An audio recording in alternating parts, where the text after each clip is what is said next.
Welcome back, Kaijus.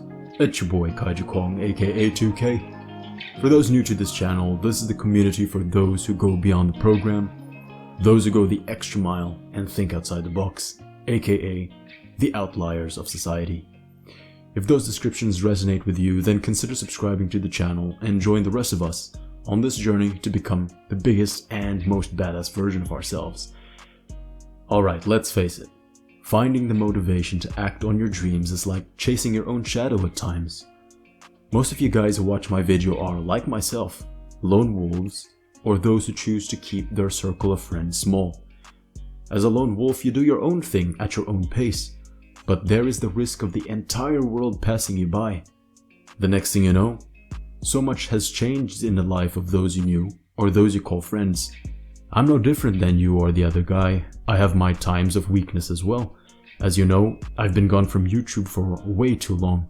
I've just come out of a rough patch in life, and countless comments and questions from you guys have been left unanswered, and perhaps many of you felt that the channel that most represented you and supported you abandoned you. The good news is I'm back. So what got me out of this rut?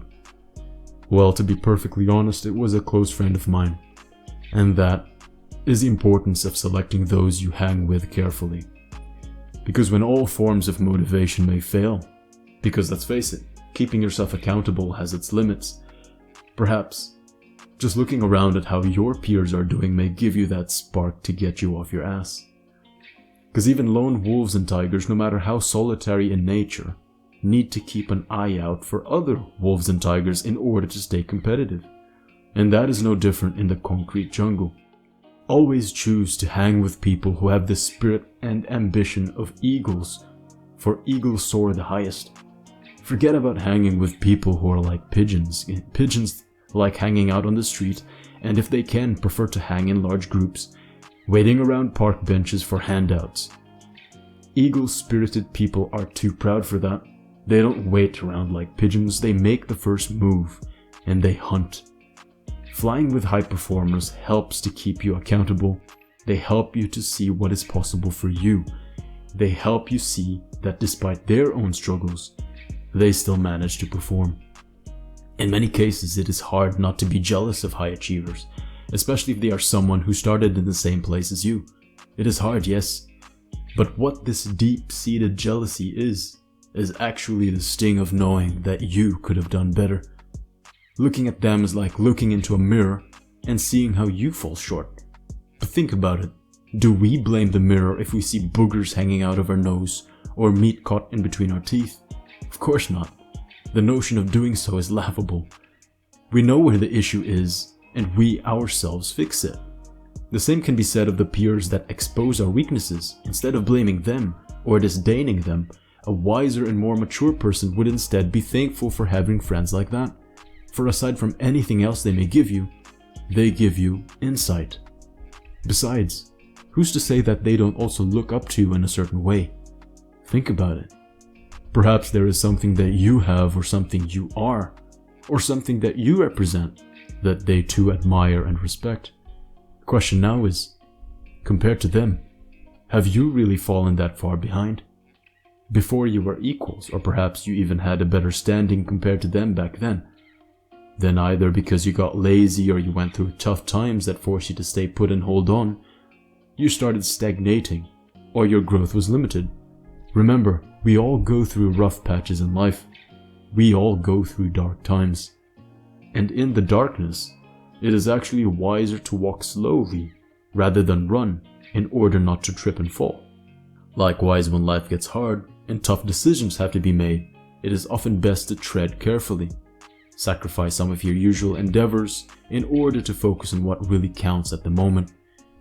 But we are creatures of habit, and when you are accustomed to moving slow, even if it served you previously, you may find yourself now still moving slowly despite having made it out of that darkness. You just have to be really honest with yourself. What's holding you back now? The circumstances or yourself? If you really want it, it is never too late until your last breath is drawn to commit to taking great action. You have had your rest. You have had your respite.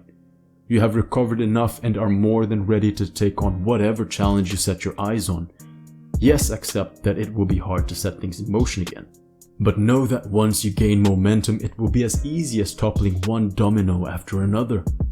You just have to start.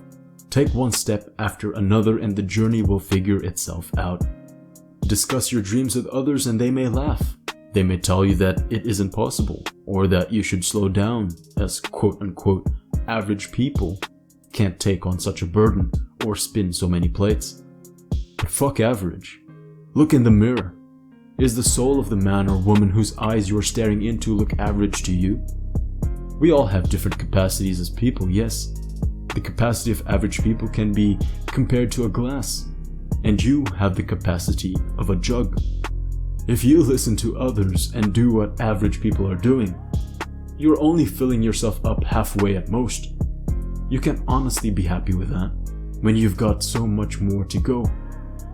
If Usain Bolt, for example, didn't go all the way, if he didn't race to his full capacity and just ran like other average Olympic runners did, he wouldn't know his name. Those who tell you these limiting beliefs may want the best for you, but they don't truly know you as you know yourself. So do yourself a favor. Do you cut them out of your life? Definitely not. Those who genuinely care are important to keep around, so instead of cutting them off, fucking show them what your capabilities are and tell them to keep you accountable to that, and they'll admire you all the more. That's called integrity. Doing what you told yourself and others what you were going to do. That's what we call a true leader. For any leader can lead other men, but it takes a real one to lead him or herself. That's what we call a true visionary. For any man or woman can dream, but dreams are dime a dozen. The real ones manifest the shit out of every single one of their visions. And think about it this way. Babies are born into the world through time and pain. Do you think that birthing your idea and manifesting them into reality will not also take its respective time, constant care, and pain? So let me ask you this. What have you been putting off? Oftentimes you don't even have to rethink real hard. You may already know what you need to do. So don't waste any more time.